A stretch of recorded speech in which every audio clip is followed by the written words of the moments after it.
ሰላም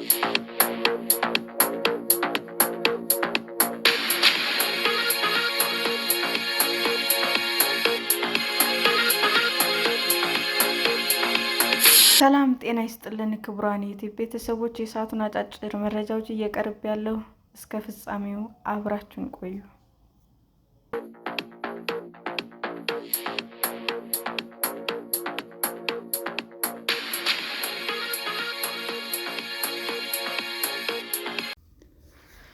የሞሐመድ ሳላህ ቀጣይ መዳረሻ የት ይሆን? ሳውዲ፣ አሜሪካ ወይስ አውሮፓ?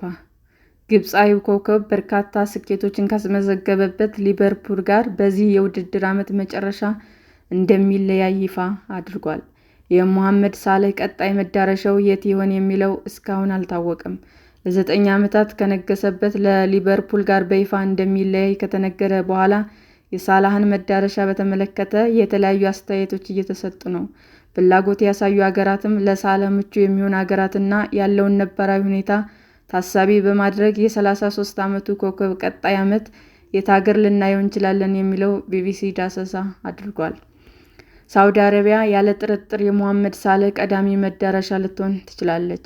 ሞሐመድ ሳላህ እስከዛሬ ባስመዘገባቸው ስኬቶች ምክንያት በመካከለኛው ምስራቅና በአጠቃላይ በአረቡ ዓለም ትልቅ ስምና ተወዳጅነት ያገኘ ተጫዋች በመሆኑ ከሀገሪቱ እግር ኳስ አፍቃሪያን ጋር ከፍተኛ የሆነ ቁርኝነት አለው።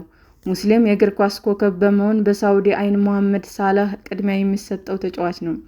በ2023 አል-ኢትሃድ ሞሐመድ ሳላህን ለማዘዋወር 150 ሚሊዮን ፓውንድ ዋጋ አቅርቦ የነበረ ቢሆንም ሊቨርፑል ግን ጥያቄውን ውድቅ አድርጎበታል። ይህ ጥያቄ የቀረበው በየርገን ክሎፕ ዘመን ነው። በቀጣይ ዓመት ከአዲሱ የሊቨርፑል አሰልጣኝ አርነ ስሎት ጋር ድንቅ የውድድር ዘመን በማሳለፍ ሳላህ ሊቨርፑል የፕሪሚየር ሊግ ዋንጫ እንዲያነሳ ከፍተኛ አስተዋጽኦ አድርጓል። አሁን ወደ ሳዑዲ የሚያመራ ከሆነ ያሉት ምርጫዎቹ የትኞቹ ናቸው? በተለምዶ 4 ትልልቅ ክለቦች የሚባሉትና በሀገሪቱ ፐብሊክ ኢንቨስትመንት ፈንድ የሚተዳደሩት አል-አህሊ፣ አል-ኢትሃድና አል-ናስር ሳላህን ኢላማ ሊያደርጉት ይችላሉ። ከእነዚህ ክለቦች በተጨማሪ በቀድሞ የሊቨርፑል አሰልጣኝ ብሬንዳን ሮጀርስ የሚሰለጥነው አል-ቃዲሲያህም ሞሐመድ ሳላህን የማስፈረም ዕድል ይኖረዋል። የ33 ዓመቱ ሳላህ በውድድር ዓመቱ በነፃ የሚዘዋወር በመሆኑ የሳዑዲ ክለቦች ከፍተኛ ፍላጎት ማሳየታቸው አይቀርም። እርሱን አስፈርመው ከክርስቲያኖ ሮናልዶ ጋር በማጫወት የሊጋቸውን ተፈላጊነት ማሳደግ ይፈልጋሉ። ነገር ግን የሳዑዲ ሊግ ሳላህን ማስተናገድ ይችላል? የእግር ኳስ የፋይናንስ ባለሙያ የሆነው ኪራን ማጓየር ያለምንም ጥርጥር የሳዑዲ ሊግ ሳላህን ማስተናገድ ይችላል ይላል። ለክርስቲያኖ ሮናልዶ በዓመት 170 ሚሊዮን ፓውንድ እየከፈሉ ነው። ሳላህ አሁን የሚከፈለው በዓመት 20 ሚሊዮን ፓውንድ አካባቢ ነው። ስለዚህ የክፍያ ጉዳይ አጀንዳ ሊሆን አይችልም። ዋናው ነገር ሳላህ ውሳኔው ትክክል አድርጎ ይወስደዋል ወይ የሚለው ነው። በተለይ በመካከለኛው ምስራቅ አሁን ካለበት ነባራዊ ሁኔታ አንጻር ምን ሊሰማው ይችላል የሚለው መታየት አለበት። ሁኔታዎች እስከ ክረምቱ ሊረግቡ ይችላሉ፣ ነገር ግን ከዚያ በኋላ ተጽዕኗቸው ሙሉ በሙሉ አይጠፋም። አሜሪካ ሞሐመድ ሳላህ የሊዮኔል ሜሲን ፈለግ ተከትሎ ወደ አሜሪካ ሊያመራ ይችላል። ደሞዝ የሳዑዲ አረቢያ ክለቦች እንደሚያቀርቡት ረብጣ ገንዘብ አማላይ ላይሆን ይችላል። ነገር ግን ክለቦች ከዋክብትን እንዲያስፈርሙ የሚያስችል በተለምዶ ዴቪድ ቢካም ሕግ ተብሎ የሚጠራ ሕግ አላቸው። እንደ ቢካም፣ ሜሲና ሲዋሬዝ የመሳሰሉት ተጫዋቾች ያስፈረሙበት ሕግ ነው። ሜሲ በኢንተር ሚያሚ የሚከፈለው ደሞዝ በዓመት $20 ሚሊዮን ነው። ነገር ግን የባለቤትነት ድርሻን ታሳቢ ካደረገ ወዲህ ካዝናው የሚያስገባው የገንዘብ መጠን በዓመት ከ70 እስከ $80 ሚሊዮን ይደርሳል። ባለፈው ታህሳስ ኤምኤልኤስ ኮሚሽነር ሳላህ ወደ አሜሪካ እንዲመጣ ግብዣ አድርጎለታል። እጃችንን ዘርግተን እንቀበለዋለን ብሎም ነበረ። ሊዮኔል ሜሲን ቶማስ ሙለርን የመሳሰሉ ተጫዋቾችን በመጠየቅ ምን ያክል እንደተደሰቱ፣ ሊጉን ግርማ እንደሰጡትና እንደተሳካላቸው መጠየቅ ይችላል ብዬ አስባለሁ ብለዋል ኮሚሽነሩ። ትልቅ ደሞዝ የሚከፍለው ኢንተር ሚያሚ ነው። $49.98 ሚሊዮን በዓመት ይከፍላል። ሞሐመድ ሳላህን ማግኘት ከገበያና የሊጉን ክብር ከፍ ለማድረግ አኳያ ትልቅ ዕድል ነው የሚሆነው።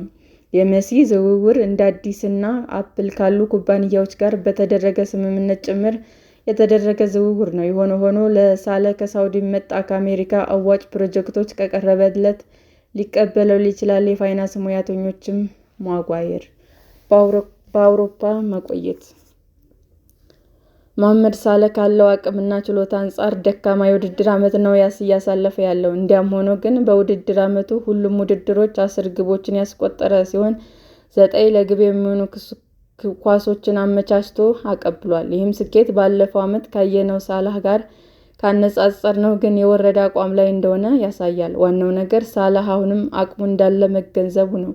እንደ ሻምፒዮንስ ሊግ ያሉ መድረኮች ላይም በአውሮፓ አስተዋጽኦ ማድረግ ይችላል። ለምሳሌ የባየርን ሙኒኩ ሃሪ ኪንግ ከሳላህ በ1 ዓመት የሚያንሰው፣ ነገር ግን በቡንደስሊጋውም በሻምፒዮንስ ሊጉም ከፍተኛ አስተዋጽኦ እያደረገ ነው። እንዲያም ሆኖ ግን ሳላህ ወደ ሌላ ትልቅ የፕሪሚየር ሊግ ክለብ ሊሄድ ይችላል ብሎ ማሰብ በጣም ከባድ ነው።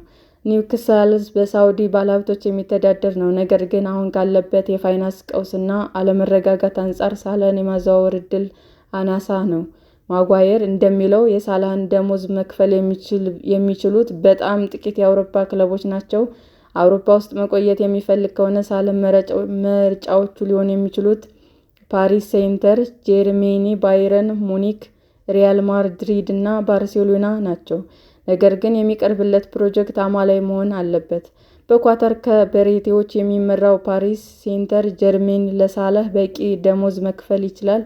ነገር ግን ከቅርብ ጊዜ ወዲህ ክለቡ ከዋክብትን የማስፈረም ልምዱ ቀንሷል።